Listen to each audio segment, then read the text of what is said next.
The Secrets of Technology is brought to you by the StarQuest Production Network and is made possible by our many generous patrons. If you'd like to support the podcast, please visit sqpn.com/give. You're listening to The Secrets of Technology.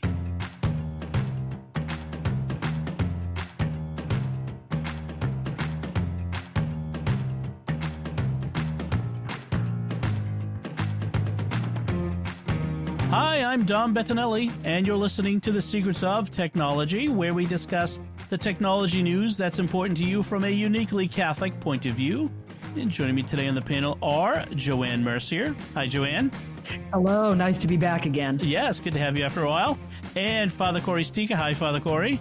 How's it going, Dom? Very good. Folks, this is an election-free zone. I'm just declaring it so. We are not talking any politics or election stuff here. This is a safe space.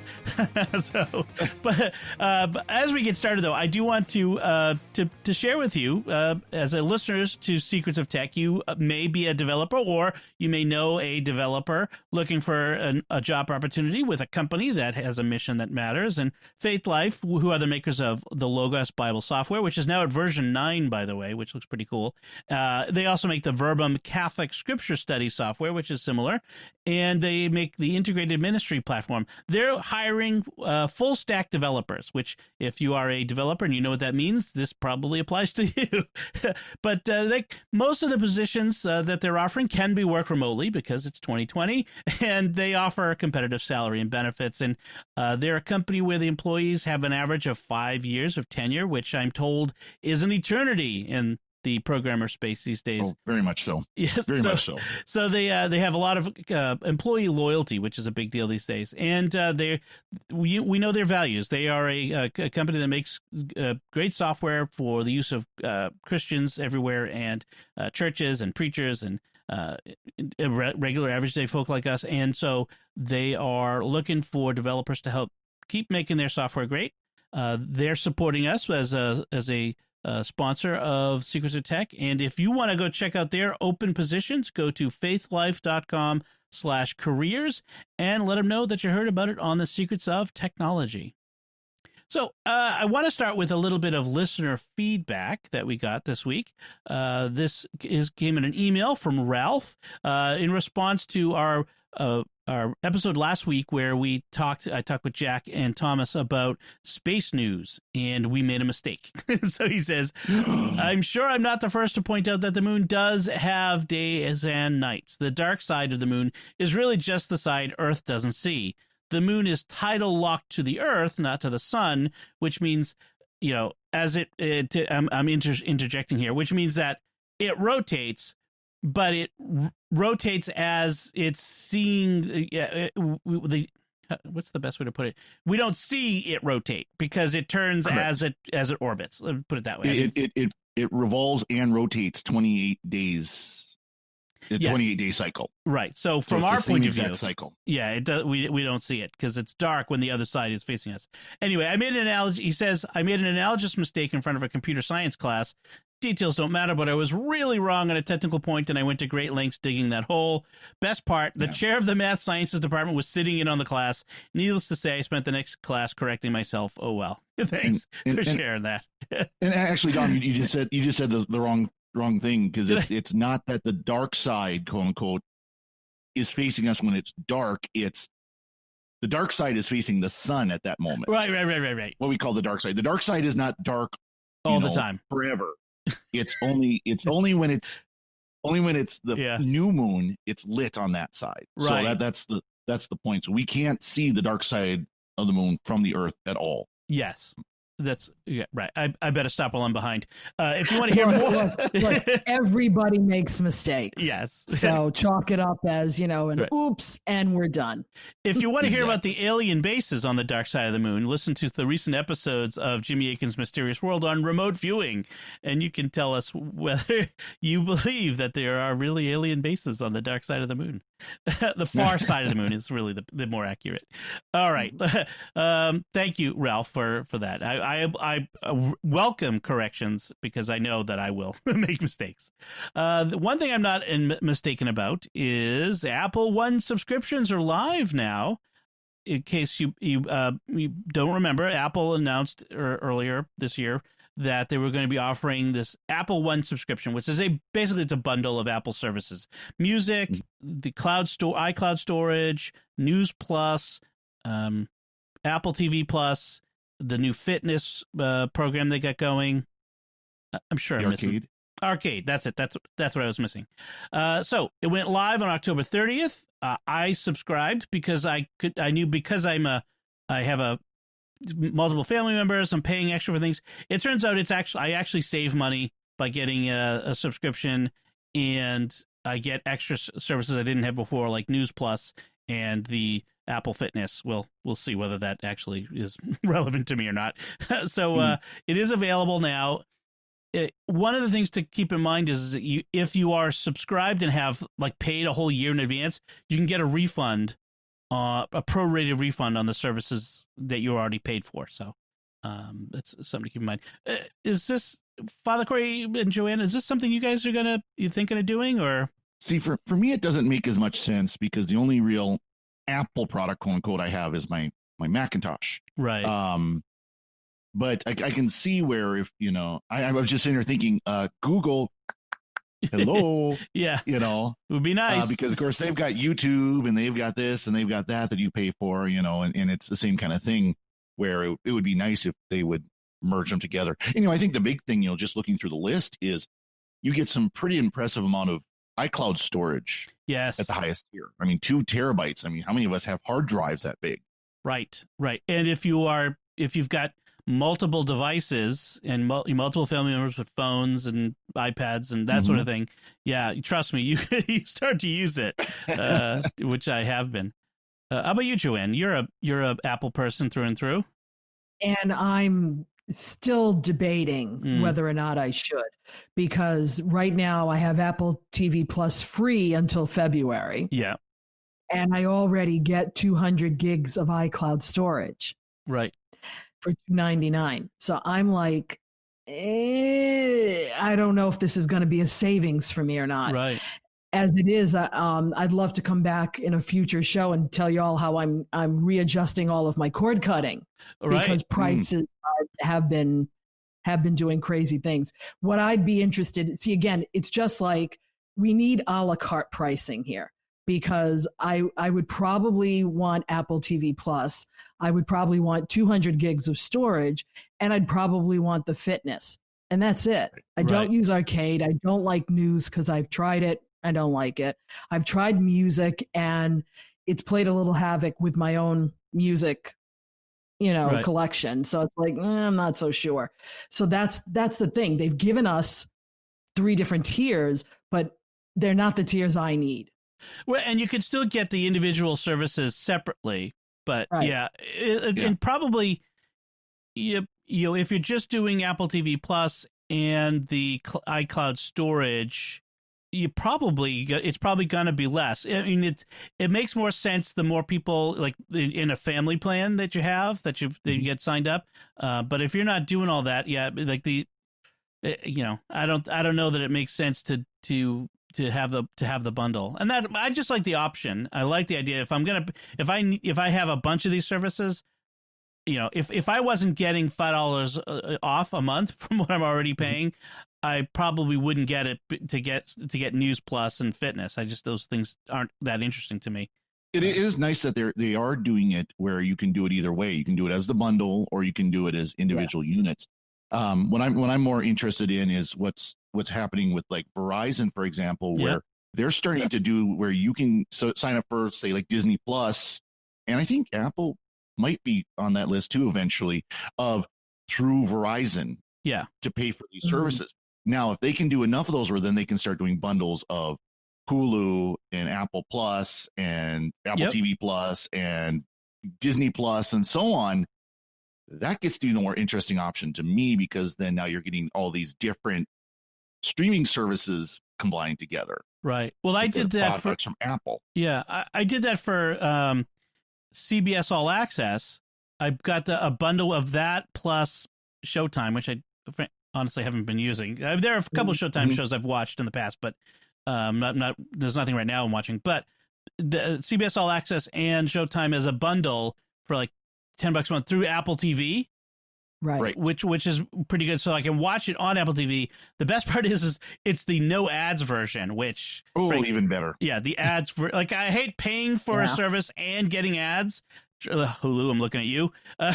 It drives me a little crazy to have to pay for something and to see the ads. I feel the same exact way. We're going to be moving to the all access, commercial free, because now it's getting ridiculous. If you scrub in CBS All Access to go to a point, you get 6 commercials. It's like, I don't need that. I just want to scrub over here because I've seen that much. And they repeat the commercials. It's the same commercials over and over. Like, at least if they showed me different commercials, that might be less. Well, the other thing that gets me with this, now that we're complaining about something different, is is when I pause. When I pause the recording and then start playing again, and it jumps to the commercial point. I've only paused. I haven't scrubbed back and forth, and it jumps to the commercial. I'm like, so now I have to sit through the commercial and then go back to the point. Like, it's broken. It's a bad programming. Yes, and you're speaking my language for the past 6 months. Yeah, all these smart commercial services are terrible. But and if Apple's TV is doing that could be a major selling point just for the Apple TV Plus. If you can take all these services, because I know. Of course, like with Hulu, you can get, ESPN and Hulu, and I'm blanking out what the third one is. There's 3 services that you can get with Hulu. Or it's the same kind of thing. Probably Disney Plus, since it's Disney Plus. Yeah, that's what it is. Disney Plus, Hulu, and as they start conglomerating like that, where you can do them, but still do them a la carte. And if Apple's kind of being the lead of that, could be interesting. That could be very, very interesting. Yeah, especially since Netflix just went up $2 again. Another $2, yeah. And it's right now for me, as far as cord cutting, I'm matching what I was doing with cable. Yeah, and that's unacceptable. So now we have to weed out a few things. Well, and that's the nice thing we do. That's the nice thing with cord cutting, though, is we can do that. Where you only sign up for Netflix for a month or 2 to watch a particular series. The Crown. You binge it, you cancel it, you move on. I may be taking another hard look at Netflix again to see, because there just isn't it isn't the consistent delivery of something good that on a regular enough basis where it makes sense for me to keep it. Like you say, except when there's something to binge. Like a Stranger Things. CBS All Access and Star Trek. Right. How many Star Trek fans, as soon as the series is over, is canceled? Well, and they've learned that because now they're rolling out one season after the next as much as they can to keep. That's what they want to do. Well, that was their stated goal when they first brought out Discovery, was we want to make sure there's a new Star Trek series constantly running, if not overlapping, so that you will always be subscribing to our service to catch the latest show. Yep. Definitely. All right. So if you're looking for to consolidate your Apple services subscriptions, Apple One is available. So check it out. Let's move on to our main topic for this time, which is Thanksgiving's coming up. And because it's 2020, a lot of us cannot get together with family, and even in regular years, we often have family live across the country and they're not nearby, and we want to get together with them. And it is more possible than ever to do virtual, whether it's Thanksgiving or Christmas or other holiday gatherings with people using various services, and frankly, more people are used to these services than ever. So we just wanted to kind of talk about some of the options that are available to you, which ones might be best for such virtual gatherings, and some tips for how to make them better and more enjoyable. And I think it should probably also be explicitly stated that these aren't just tips that are good for Thanksgiving. They're good for your weekly staff meeting or your board meeting that's remote or whatever it might be. Right. Or I use it for Cub Scout meetings with my Cubs. All kinds of ways. So first I want to ask you, are you all going to be doing a virtual Thanksgiving get together with family and friends, or? We are, because it's my husband and I. So normally we would be either at a friend's house or family, and that's not happening. But the only request of my husband has been, we're not going to have the computer at the table while we eat. That's fine. No problems there. Yes. That's actually probably our first tip. Is probably don't plan to do it during dinner. Try to do the gathering like after you're done eating, because nobody wants to hear that eating while you're doing the slurps, clanks, crash. Yeah. Father Cory, how about you? What are your plans? Well, traditionally my folks would come visit. That'd be the one time. I mean, they'd come visit a couple times during the year because, of course, especially since I've been a priest, we've lived far enough apart that they can't just drop in, which is a good thing. But I love my parents, but everybody knows that's a good thing. Yeah. But True. but of course this year that's probably not going to happen. So I don't know. It probably will just be a phone call instead, because of course it's just me, and then it'll be just my parents. So right. I do have a brother, but that probably won't be we probably won't do the virtual, FaceTime or something like that. Sure. So for me, I've got both my local family, my family, and my wife's family is all in Texas. So at Easter time, we did a virtual gatherings, but first with my family and then with her family separately. And we'll probably do the same thing here. In Massachusetts, we've gotten new rules about gatherings, including in-home gatherings. We're limited to 10 people. Obviously, if you have a big Catholic family and you have 8 or 9 kids or something like that, they're not going to make you kick out one of your kids. Right.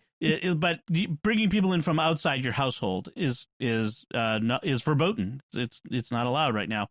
So and in California, those rules are even crazier. But we won't get into that. Yeah, I love the joke about that where you're allowed more people for a funeral than for Thanksgiving dinner. So just say that you're having a funeral for your pet turkey. Yes, refreshments will be served. Yes, there you go. But we're likely to do. And my parents are both elderly, and so it's not good for to them to get exposed to too many people. So we'll definitely be doing a virtual get together with them. So let's look at some of the options. Now, obviously, the big one right now everyone talks about is Zoom. Okay, and most kids who are in school are familiar with it. A lot of people who for their work they're familiar with it. But it's got its good and its bad points. Well, let's start with the pros. What are the pros to Zoom for you? Like, have you both been using Zoom? Oh yeah, I've been using it for faith formation. That's how come I've been underground the past month and a half, trying to set all that up for people. Yeah. Our biggest reason why we chose Zoom was because of the mute button. Yeah. We can mute the entire room. Right. And for us, nice. As in a catechetical setting, you need to do that. Right. But I'll tell you, in dropping into all of these, and I do every week, I make sure that I drop in to the Zoom room to see how everything's going. These kids really know how to use it. They're on top of it. They know when to unmute, they know when to mute, and then they also know when to point the camera in a certain angle so you can't see that they're doing something else. Yes. Yeah. So we've had a little patrolling of that issue, as well as making sure that people keep their cameras on and make sure that their name is not, iPad 123.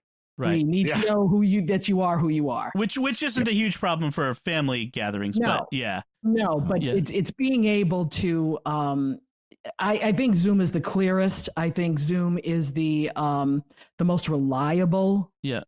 It's the most familiar too. I think it's also the easy. I want to say it's easier to use because there isn't. For most. Caveat. Okay. Take your caveat. What's your caveat? You need to download an app. Right. You can't just you click a link and you have to download an app, and I would say that's an advantage or using Zoom is an advantage in that case, because if you have people who've been doing Zoom calls like a lot of us have, we already have the app, and it really isn't that hard to download the app. But you get your 80-year-old grandma who she's, kind of the comments about, iPhone changed color of the button to call. It was green. Now it's teal. It's changed, Yeah. Don't worry, grandma. It's still the same button. Yeah. It's still green. That is a downside to Zoom where it isn't like we use Google Meet, which we'll talk about here in a little bit, where it's just click a link and it's all in the browser. Right. Well, and that's another issue is the link is you have to share a link with everybody that you're going to do it with, and they have to be understanding how the link works and it's going to open up the right thing. I think some people there's not as much of this anymore, but early on people had they distrusted Zoom. There was some concerns about the security of it and privacy issues. Legitimately so, because there were some issues. Yes. But they tightened it up. They did. They did. And it's been a great thing, because if we have any issues, we can take people and put them in the waiting room. So, if Uncle Felix is acting up, you can always just send him into the waiting room for a little bit. Time out, Uncle Felix. Well, and this next one might be a feature, might be a pro or a con, depending on your family. There is a 40-minute limit on the free Zoom meetings. So, if you want to have just 40 minutes with family, that's all you can take. That would be fine. But it's something to keep in mind. So, so it's a 40-minute thing. So Zoom, that's probably the one most people are going to use. I'll be curious frankly, for all these, curious to see how they all stand up under the load on Thanksgiving Day, whether they can handle it. I think the thing with Zoom, or even we're going to be talking about others, it's easier for people who have mixed media. So if you're between Android and iPhone folks, right, Zoom is probably the only way to do it, which is what I do with my girlfriends once a week. I mean, one is Android, two are iPhones, and it's the only way we can really Android, iPhone, Windows, Mac. It's the most cross-platform. Linux. Yeah, it is. That's what I was. That's the words I was looking for. Yep. Well, speaking of not cross-platform, is FaceTime. Now, there are a lot of iPhones, iPads, Macs out there, and so a lot of people have access to it, but not everybody has it. But for FaceTime to work, everybody has to have an iOS device. There is now group FaceTime. I haven't really used group FaceTime, frankly. Just haven't had an opportunity. I don't know. I don't remember what the limitations are on that either. It's not like Zoom where you could have 20 or 30 people. It's pretty high, though. Yeah, I think 30 is the limit. 30. Oh, okay. Yeah. For some reason, I thought it was only like closer to less than 10. So maybe that was when it first came out. I don't know. Yeah, it's pretty high. It has an interesting interface where the bubbles and where someone's talking, it goes bigger and smaller, and it's kind of. I'm not sure how much. Sounds irritating. Yeah, it does sound a little irritating.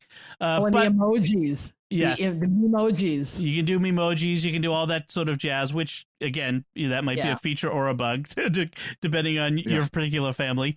So not much left to others say that. I don't know about the reliability either. FaceTime 1-to-1 calls for me have been fine, but when group FaceTime first came out, they were having issues.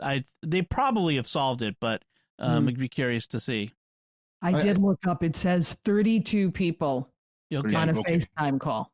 Cool. Right. No, that's a good thing. I really wonder how much that feature is being used beyond, like, say, a 3-way or 4-way call or something like that. Where, just because, again, most people are going to be using it on iOS. Yes, it does works great on Mac, actually. FaceTime works great on Mac, but how many people who would use it actually use Macs? And that's the big difference there. And how, of course, then they don't want their phone, have to be sitting there holding their phone or set it up on a stand or whatever. We'll talk about that in a little bit too. Yeah. We're going to give some tips on how best to do these different ones. So I think that's all that really. Well, the other benefit of FaceTime is it's free. If you have an Apple device, it's included, so there's no extra cost there. So that's good, and it's unlimited in its use. There's Skype. The old reliable, right? Well, semi-reliable. I'm kind of curious, actually. Skype was the thing before 2020. Hey, Skype me, give me a Skype. Now it's Zoom. Why did Skype fall by the wayside compared to Zoom? Any ideas? Any clues? I haven't really heard anybody talk about that. I think one of it is the Skype interface is fine for person-to-person calling, but Yum, you set up group calls. Oh yeah, it is a pain. It is, because you have to get their Skype IDs. You have to get you have to make connection with them first so that you can see them and they can see you. That's the difference.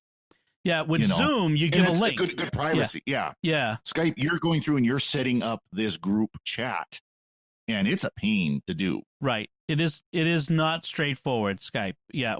Being able to get someone just a link, click the link and go in, and you're in the call is a lot different from, okay, you have to set up a Skype account, you have to give me your Skype profile, then I have to invite you to the call. Yeah, you're right. It's true. Too many steps. It's too many steps. But it's fairly rock solid. I mean, we used Skype for a long time for our shows, to record our shows, and it worked well for a long time. We ran into some quality issues at some point, and it may or may not have been Skype's fault by then. But at that point, we switched, and we've been fine ever since. Skype.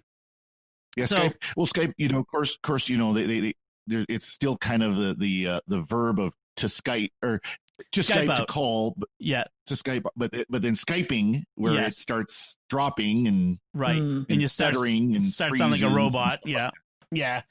So we had a lot of issues with that, and admittedly, with the time when we did have the issue was during the time where everybody's going, "What do you mean I have to do work from home conference calls now?" Right. So everything was creaking under the load. So, but Skype is still a possibility, and I think it works best if it's a small group. If there's say 3 of you, or 3 people in the call, or 3 groups in the call, as opposed to a big family. So I'd say Skype works for that. And if you're in Microsoft accounts, I mean, it's part of Microsoft now, so it's integrated with all of the Microsoft stuff, so it works for that. And then what we're using now is, and what I will probably, I'm going to lobby to use with my family, but probably won't get my way. But is Google Meet, which, like Zoom, has a time limit on the free version. Now, we have a nonprofit Google Suite account for SQPN, so we have unlimited use. But for just regular civilian use, it's a half-hour limit, and people need to have a Google account in order to use it.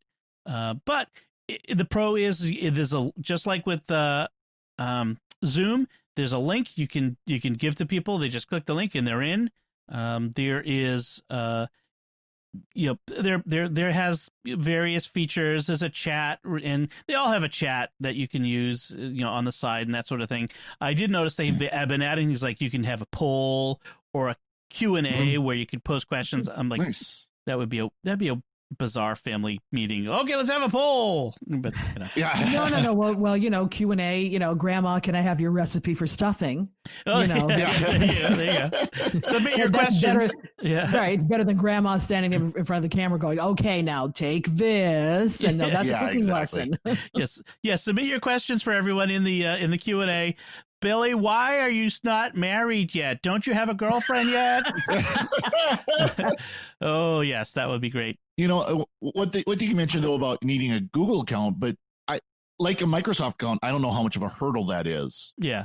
Because how many people have Gmail accounts? Well, guess what? Right. Gmail accounts are Google accounts, even if you really haven't used it much.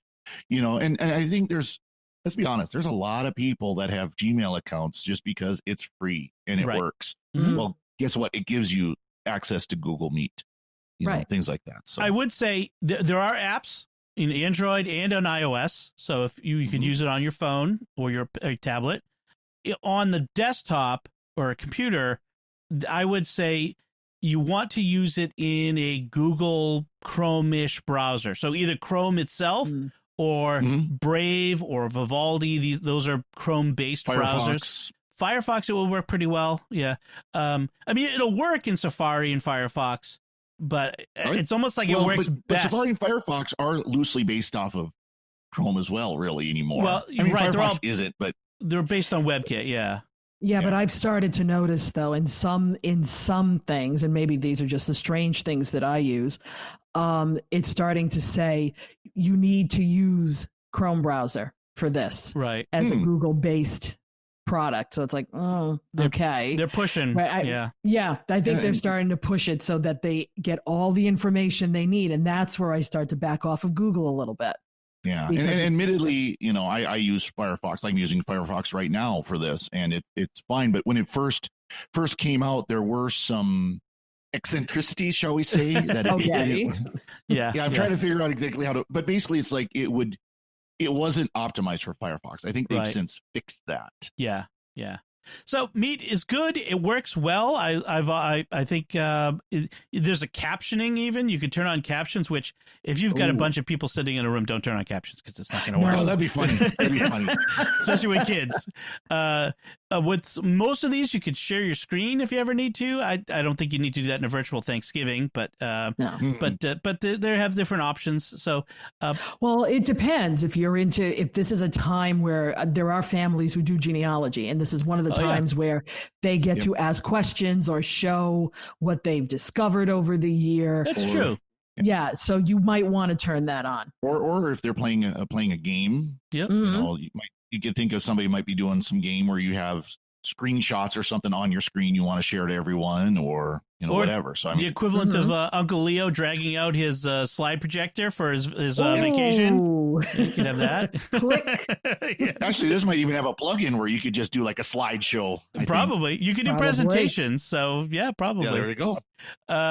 So those are the different various options. I'm sure there are others out there but these are the top 4 really.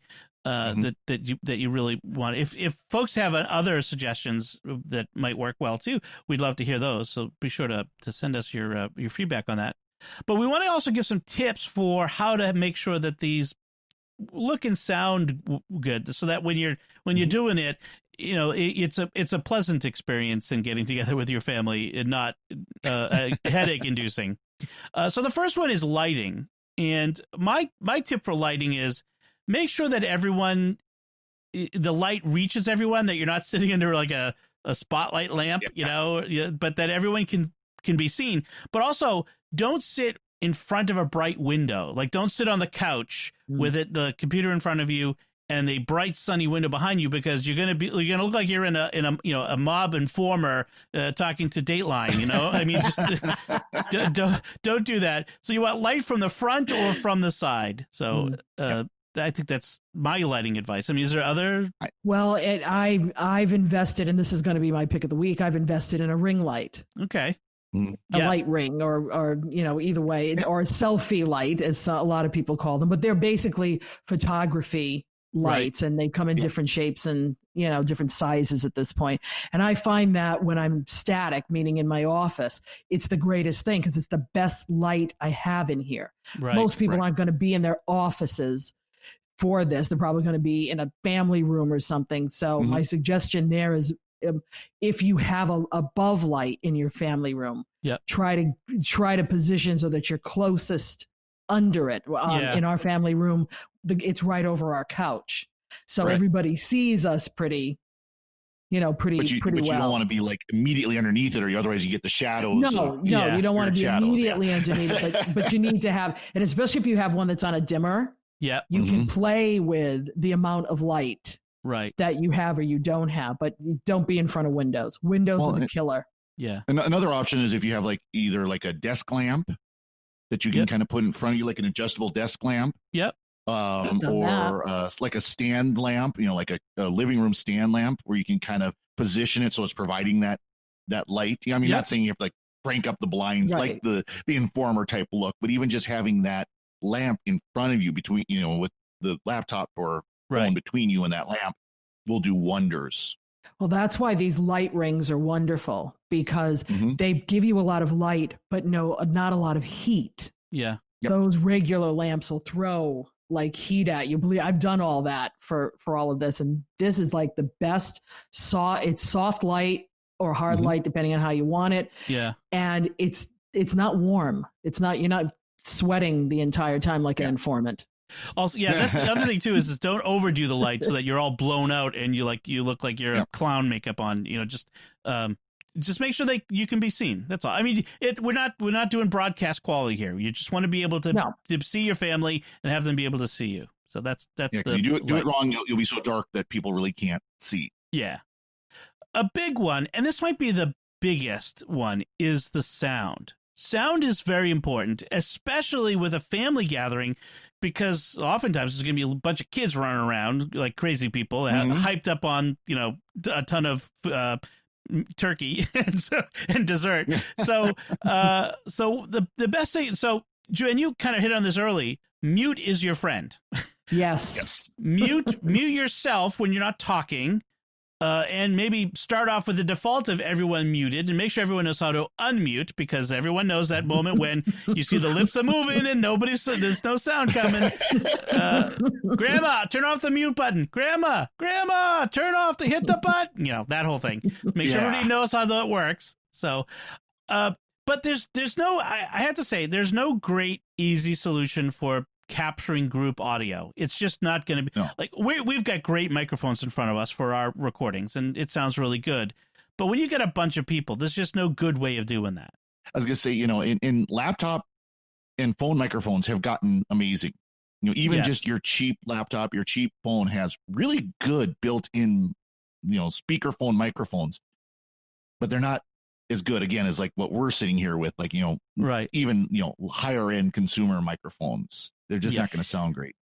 And I think a tip that I would give would be, if you have external speakers, Bluetooth or something that you can plug into your computer, especially if you're taking it out of your office and downstairs, right, use that to hear. Because even though I have a great, MacBook Pro with great speakers, when I'm on calls with people, sometimes on their side, they don't have themselves cranked up. Yeah. So I need that external Bluetooth speaker just so I can actually hear them. Well, and I would also go the other way. Like, if you're alone, right, or there's two of you and you can get the splitter. Yeah. Headphones. Yeah. Headphones. My husband won't do that. Because again, computer noise cancellation has gotten much better, to the point where a lot of these services have built in echo cancellation. It's not perfect, and we've all had those calls where all of a sudden you hear squee because somebody's feedbacking, because they should be using headphones, like your husband. Excuse me. They're not. I'm just kidding. I don't know your husband. I don't know his reasons or whatever. But we've had those calls. Yeah, we have. Or you're getting, like you said, the echo cancellation is getting good, but it's not perfect. And I've had plenty of those where I'm hearing my own voice echoing back at me over the call, and when it's multiple groups of people doing it, it can become really hard to hear. So if you're alone, or there's just two of you, if at all, and you can convince your spouse to do it, but headphones are your friend in that case. And they don't have to be fancy, expensive studio headphones. Just some basic earbuds work great. Yes, exactly. So one thing I'm going to suggest is, so a lot of these programs now, like Zoom and Meet, they'll let you do these backgrounds. You can switch your background. You can blur your background. I'm going to suggest, for this purpose, don't do it. Part of the reason is because these are, it's not green screen. I mean, it's amazing what they can do with what the technology now, but because they're designed for one person, and you're like, if you're sitting there with multiple people, you're gonna it's gonna be like the Cheshire Cat. They're like appearing and disappearing into the background. So you probably don't want to do that, and it's also taxes the computer, which is already trying to do a lot. So, well, kind of funny story relating to this is when we were first working with some of these, when Skype first added that feature, we're doing our podcast, and I had it on, and I had a pro-life poster behind me. I don't know if you remember this, Dom, but I had a pro-life poster behind me with a baby on it. It was like one of the Knights Columbus ones. And you just see this baby face kind of fade in and out once in a while. It was during the call. Kind of creepy. I got to remove that. It was really creepy. We did get used to it, but no, I moved the poster. I got that's the poster. true. Yeah. Or the other one is the special effects. Like they were early on with the live stream masses, priests doing the live stream and forgetting that they had the filters on, and so they're celebrating mass, and they've got like weird bunny ears popping up and clown stuff. hats or something like that. Yeah. Hey, I say use that in your family Thanksgiving things. It makes it more interesting and fun. So that I have no problem with. But and Grandma will be sitting there going, "How do I get that? What button do I push?" Do that? Yeah. Yes, that's true. Actually, that's a nice idea. if you're really one of these organized people, you might actually come up with a little instruction sheet for how to do this for everyone, and send that along to everyone ahead of time, so that they're kind of prepared. Whether your family follows such instructions or not is a whole nother question, but it's worth giving some instruction ahead of time. And then the other thing is of course the big thing is the camera, like the video. A lot of screens, a lot of computers now have a built-in camera, or your laptop or your desktop. I use an external webcam. I use a Logitech because I think it looks great. They're starting to become more available again, so you might be able to buy them online. They sold out of them really quick early on. But one of the benefits of using an external webcam is the second part of this is your viewing part. Especially if you got a big family, if like I do, I got 5 kids, I want to get them all in front of the screen. Use your biggest screen, which is probably your TV. And the way you do that is either if you have like an Apple TV or a Chromecast.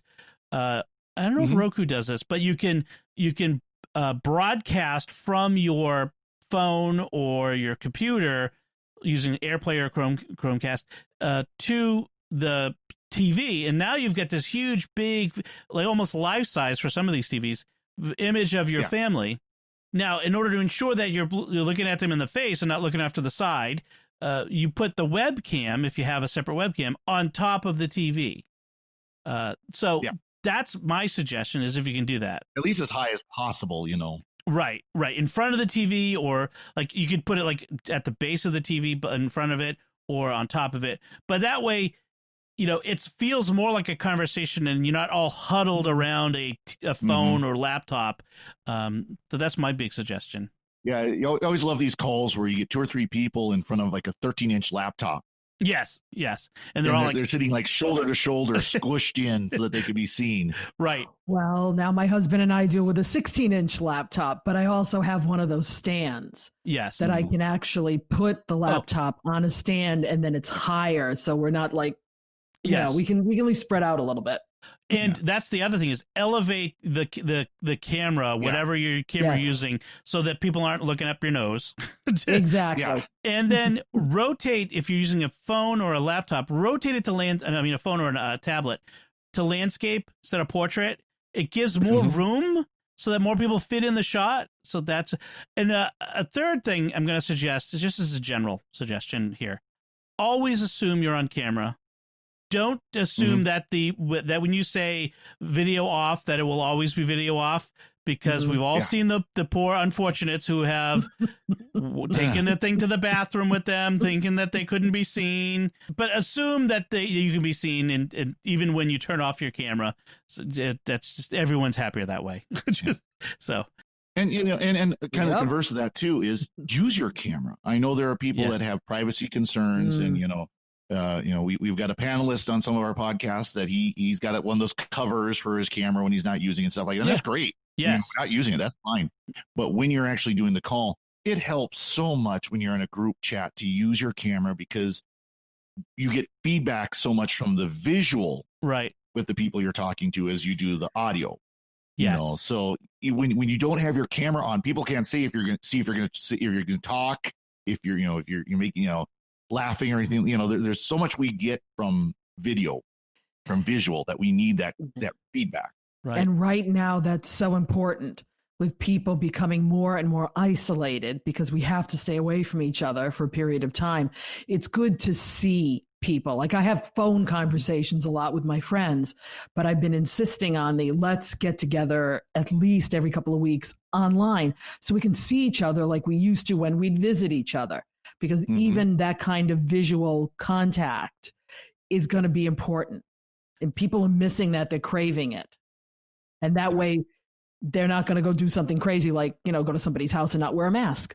So, from a faith perspective on that it's very key, because we are incarnational people. We are body and soul. Absolutely. And we need to see other people, even if it's only separated through a video call. Right. But we need to have that human connection. And that's one of the great things about doing a virtual Thanksgiving, is to maintain the human connections Right. that are so important when we can't be there in person. Thank God we live in a time when we can do video calls. I mean, if this were 25 years ago, how much more isolating would all this be? It'd be crazy. So thank God we have it. And I do a video call every 2 weeks with my cousin, 85-year-old cousin who has dementia. And she thinks I'm a picture. Okay. When she sees me on the iPad, she thinks I'm a picture. But to me, for me to be able to see her and to make sure she's okay in that nursing home, that's huge. Right. It's huge for me. So even if grandma does have dementia, put her on screen. Yes. Let her be seen, you know, and she'll probably think you're pictures, but to her, that might be good too. Yep. Definitely. Well, and that was one of the concerns with when we had to go to live streaming mass, when we had to shut down the churches. And so many of us priests, we tried our best, but it still doesn't match the in-person contact. Yeah, definitely.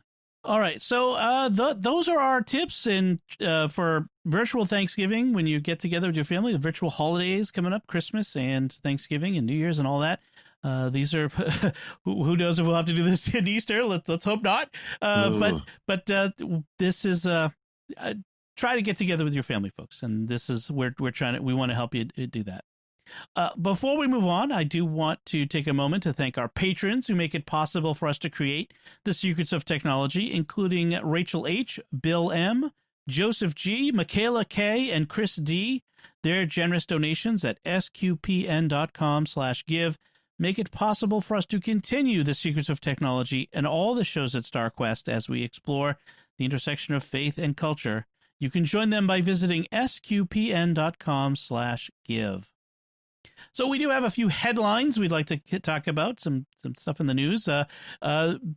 Flash is dead. Don't live Flash. Flash is what? No, Flash is my Flash games, my Homestar Runner. No, my restaurant website. Bye. Yes, the Adobe Flash is finally about to reach end of life. Thanks be to God. 2020, December 2020 is the end of life. Microsoft has announced that it will have a Windows update that will remove the Adobe Flash Player, and it cannot be how they put it? After this update, quote unquote, has been applied, this update cannot be uninstalled. In other words, you cannot reinstall Adobe Flash Player after you've uninstalled it from your Windows. You'll have to roll back to a previous restore point or something. I'm not the biggest fan of that. If you're stupid enough to leave it on your computer, that should be your fault. But it is good to see it go. I mean, it was so popular late 90s, early 2000s. All those, like I mentioned, Homestar Runner was just a fantastic cartoon website with all Flash. Yep. All those Flash games that you could play some of them were just incredible because it was so easy from the developer side to produce things under Shockwave. Shockwave was the production side of Flash. Yep. To produce things that worked on anything. But the same problem that Java applets had, if you remember that back in the mid 90s, it was running software code on your computer insecurely. That's right. Yeah. And that was the thing I still see people getting these update your Adobe Flash Player malware messages that are like, hey, malware, get with the times. Nobody's got Flash going anymore. I am glad that they're end of lifing it, that the browsers are ending support, that the operating systems are ending support, to really get these developers who are I don't know what I don't want to say they're lazy, but they just haven't been gotten with the times to force them so that if they want to continue, what I'm thinking of is my son has a math program that he uses on his laptop to do math, and they've only just come out with an app to do it instead. So now he does, and it's just like it was Flash until this summer, and what was it? Google ended support for it, and we couldn't do it anymore. I think it was Google. Anyway, it was whatever we were using. And it's like, let's get with the times. And I look at it. Flash was good in its day. Steve Jobs pointed it out though correctly that its time was no longer. It's time to move on to something that's more secure and more stable. Well, and that's a lot of what Flash did. HTML5 does natively. HTML5 is the latest version of the markup language for browsers. And so that can do so much of that with JavaScript and things like that. Right. That is much more secure. Yes. It's much because it's more integrated into the browser in a way that can secure it. And of course, then apps a lot of times are just packaged HTML5 sites anyways. Yes. So. Electron apps and that sort of thing. Yes. So bye-bye Flash. And let's see, you're like the guest who overstayed his welcome. So Apple has announced yet another new event. So this is they've called it One More Thing. So it's possibly the last event of the year for them. Will be their third of the fall, and it comes as no surprise. We knew that was coming because they announced that by the end of the year we'd be seeing the new Apple Silicon Macs and Big Sur, the new Mac OS operating system. Any surprises here for you guys? I mean, any excitement for you on this? I just bought a Mac this year, so and of course, from the Hackintosh standpoint, I'm not too worried about it yet, right? Because they're still, again, they just released Intel Macs not that long ago that they're going to want to support for quite a few years, right? It is interesting though that the boot manager that allows Mac OS to boot on a Hackintosh has to change though with Big Sur. There's some major differences because of course Big Sur is actually Mac OS 11, not 10.16 or whatever it was supposed to be. So there are some real, significant changes under the covers. You're not going to really notice it using the Mac, but as far as bootloaders and things like that are concerned. So I'm kind of looking forward to playing with the new bootloader, getting things all set up and ready. So then when the time comes to jump to Big Sur several months after it comes out, right, then I'll be ready. That's my big recommendation, I think, for a lot of us too, is don't jump on to Big Sur right away. Catalina was a big update because it got rid of support for 32-bit apps, if you all remember that. And it took a while for some important apps, especially ones that are important to me, to all get transitioned over. Big Sur is just 1 year later, another big transition. And in addition to the bootloader, but it's also there are going to be a lot of underlying changes to apps that really dig in. So a lot of the system extension type of things. So for example, Carbon Copy Cloner, which is my preferred backup software, they sent out an email saying, don't jump onto Big Sur right away. Wait a couple updates. Make sure that things are running well. So I'm fully on board with that. I am probably going to wait until 2021 before I even look at upgrading my computer. That's the smart bet, I think, because I've been caught a few times because I get so eager to try the new thing that I'll go do it, and all of a sudden something doesn't work for work, and I'm like, okay, now what? Exactly. But no, the thing, I wasn't available to do the last one on all the Apple products that came out last time. The one thing I'm waiting for right now is the HomePod Mini. Because my A-ladies around here have not been playing well with some of my Apple products. Oh, yeah. So I think I'm going to try a Mini and see if it works better. And if it does, fine. The A-ladies, except for the one that we use as an alarm clock, is going. Yep. I'm gonna see how the A-Lady and the HomePod Mini work together when that comes. So I'm gonna see. Maybe I can get them arguing with each other. Nice. And this is where I throw in the requisite. My G stuff still all works just fine. Okay, fine. Well, on my end, we're gonna keep the Echoes. They work fine for us. And I've got a 6-year-old Echo, in the kitchen, the big cylinder. I feel no need to change it at this point. And see, that's the one for me that's starting to act up. We're talking to it and she's not understanding us, or then she starts to give us instructions on something else. Sounds like the microphone might be degrading over time. I wonder if there's some problems. Maybe, hardware. but that's the issue. And she controls the downstairs home system audio video. So when we say, A-Lady, turn on the TV. She says, I do not understand that. What do you mean you don't understand? You've been doing it for years. Right. She's getting dementia. Yeah, really. The big thing for me, before we move on, the big thing for me is the echoes are connecting the iPhone to it and having to do it through Bluetooth, and with multiple Bluetooth devices managing it and disconnecting them and reconnecting them. It's a pain in the neck. I'm kind of hoping the Mini does this a little better, and supposedly it does. If you bring your phone over to it and just tap it, you'll get it will do the connection. I'm gonna see how well that works, because if it works well, that might be enough to convince Melanie that we need to replace the LED in the kitchen. So we'll see. Yeah, and see, my husband is the type, he subscribes to the Steve Jobs. It just works. So anything that just works for him is a beautiful. Leave it alone. The minute you have to start tweaking it, I don't understand this. Right.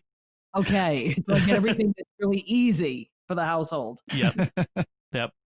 So our last headline is Raspberry Pi. The Raspberry Pi is the compact, low-cost computers that are out there. They have a new little computer that they're offering, the Raspberry Pi 400, and it's a neat little thing, isn't it? Father Cory, what do you think of the 400? This reminds me of the old days, and I know that's exactly what they're going for, is like the old Commodore 64s and the Ataris and things like that, where they were just literally just plug and play. You plug them into your TV and go. And it's obviously it's more than that, but it's that same basic idea though. It's an all-in-one keyboard computer. Right. It literally is the size. It's the size of the compact Mac keyboards. Right. It's the size of the keyboard that you already get. The Raspberry Pi keyboard you can already get, except it's a little thicker to hold the computer part. So it is based off the Raspberry Pi 4. I linked, and we'll probably have in the show notes, of Retro Recipes as a YouTube channel. He did an unboxing and opening of one. Of course, he showed it off to and everything, but he opened it up, it snaps together, literally. Yeah. You just use a little spudger or something to snap it open. And it is not the same Raspberry Pi 4. Now, if you've seen a classic Raspberry Pi from the beginning up to the current version 4, they're about the size of a deck of playing cards. Right. More or less. This is different. It actually is the width of the length of the computer, but it's very, very narrow. It's a small thing. It's an ARM-based architecture. It's not the most super powerful. You're not going to be, running Minecraft on, at least not the full version of Minecraft, stuff like that. Right. But it's designed to be a plug and play computer.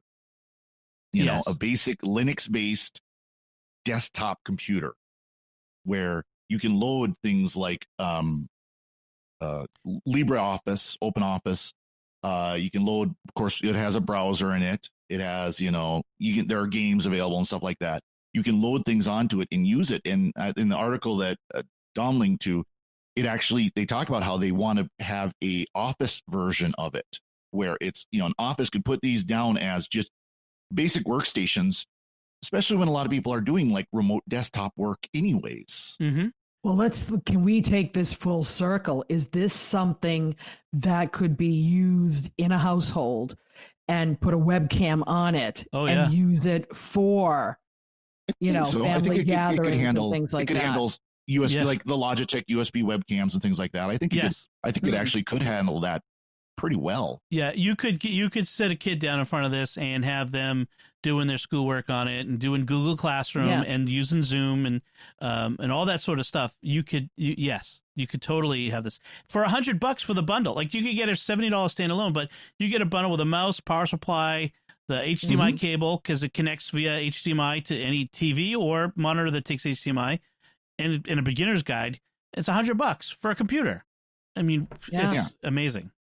And Raspberry Pi's stated goal from the beginning was to help people understand computers better, not just to use computers, but to understand them. And that's why they put out those Raspberry Pi kits for so long. Right. Some as cheap as like $25. Yes. But they've always been devices that can be full computers. They're not just microcontrollers like the Adrenos are. They're actual full computers. Yep. And then they can do all kinds of stuff. Like the big quote is the dream is with Raspberry Pi is to lure people into buying a PC and then trick them into becoming computer programmers. And that's kind of the idea. Is it can be a it takes you back to the early days of computers where you buy a Timex Sinclair or the BBC Micro, or if you're in the UK, and it's a computer and I could do anything. It's that sort of promise. So, I think it's cool. I'm kind of glad they did this, and I'd love to get one for my son. I have a Pi that I got to do home automation, but he keeps picking up the Raspberry Pi guide and looking through it. I'm like, I think he would really love to start tinkering and doing. So we'll see how that goes. It is $100. It is $100, so it's not terribly expensive. It's all plastic, and it sounds like it's. I mean, again, you watch this video, it sounds like it's okay build. It's not. Yeah. This is not going to fit Apple standards by any stretch of the imagination. It's a $100 computer. But if he breaks it, oh well. Yeah, it's not the end of the world. I mean, I'd rather he didn't break $100, but it's not like breaking a $1,000 laptop. So yeah, I'm really happy that they did this. All right, let's move on to our picks of the week as we wrap things up. Joanne, why don't you go first? What is your pick this week? It's the Inkeltech 18-inch ring light, and I took a look at quite a few of them, and then this one was particularly suggested to me by a friend, and I have been completely happy with it. I got it 6 months ago, and it comes with a tripod, with the ring light, with a remote control that you can actually, if you're sitting there, instead of continually getting up and going to the back and trying to, go up, down, sideways with the lights. It comes with a remote control for your phone, because this is also the type where you can mount the phone in the middle of the light, so that you can, if you don't have a monitor, the other monitor or camera that you're using. It's all portable. It has its own carrying case, so you can squish it all down, take it with you wherever you need to go. I got it for $129 on Amazon. Right now it's selling for $105. And it came down as low as $87 when they had Prime days. Nice. So they might be, Black Friday might come down again. It's a pretty secure light. This one will also charge your phone. So if your phone's running down, you could run the USB and it will keep the phone charged. And if you're a photographer and you have those extra battery packs, you can also put them into the ring light and it will charge them there too.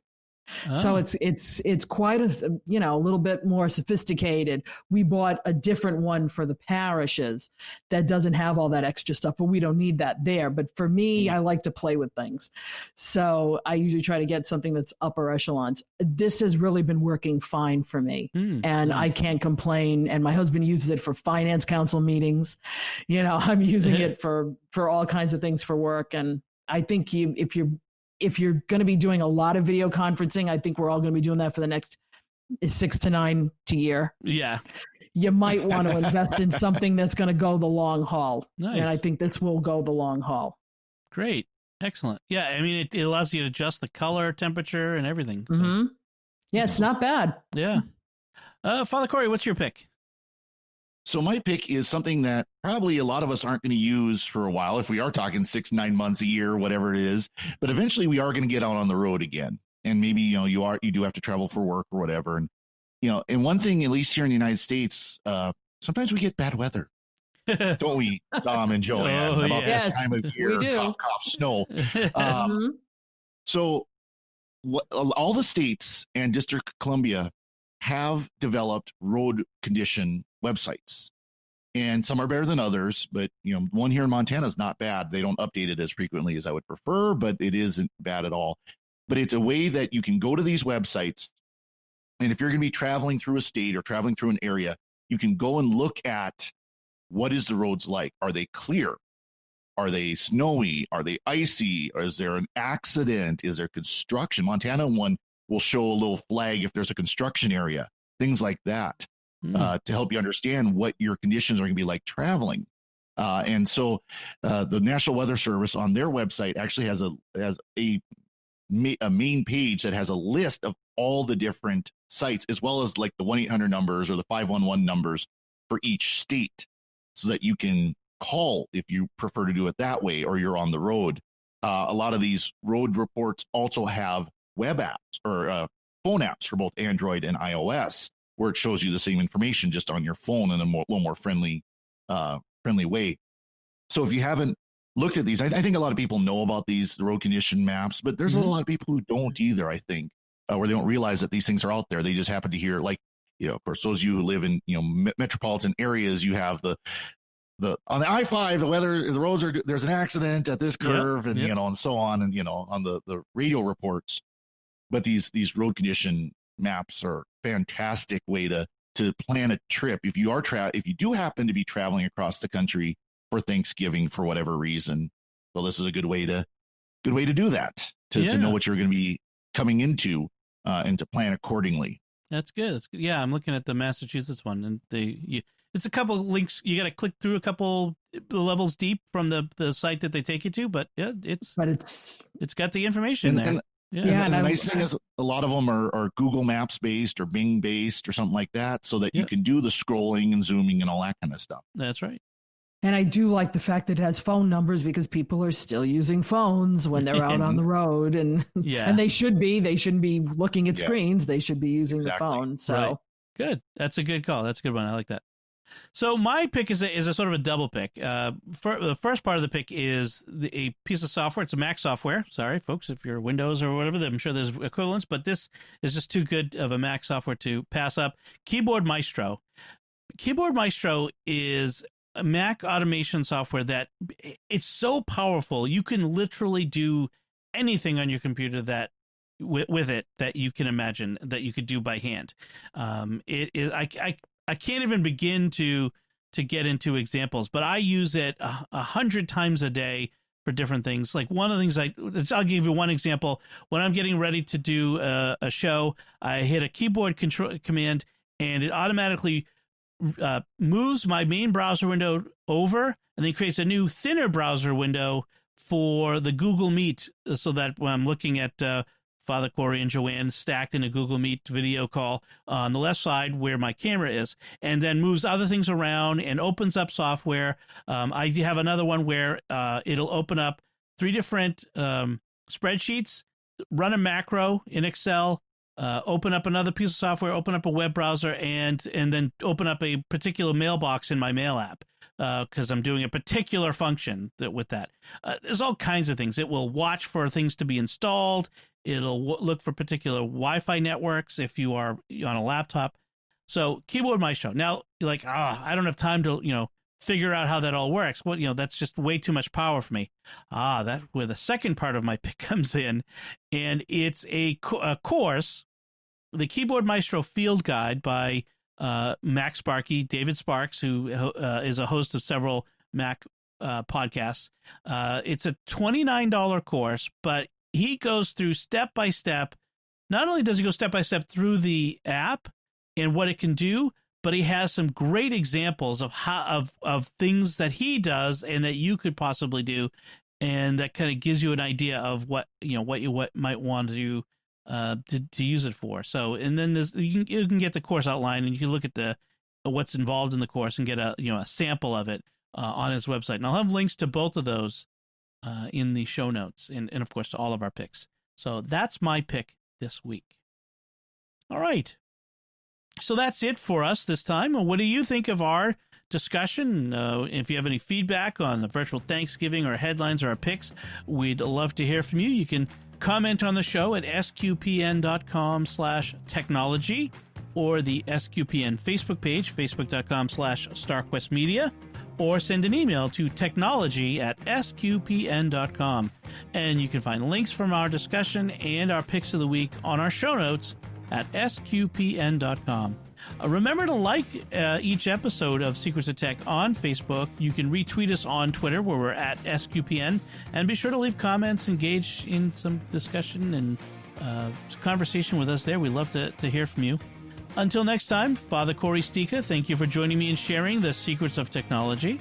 Thank you, Dom. Joanne Mercier, thank you as well. Thanks, Dom. And once again, I'm Dom Bettinelli. Thank you for listening to the Secrets of Technology on StarQuest.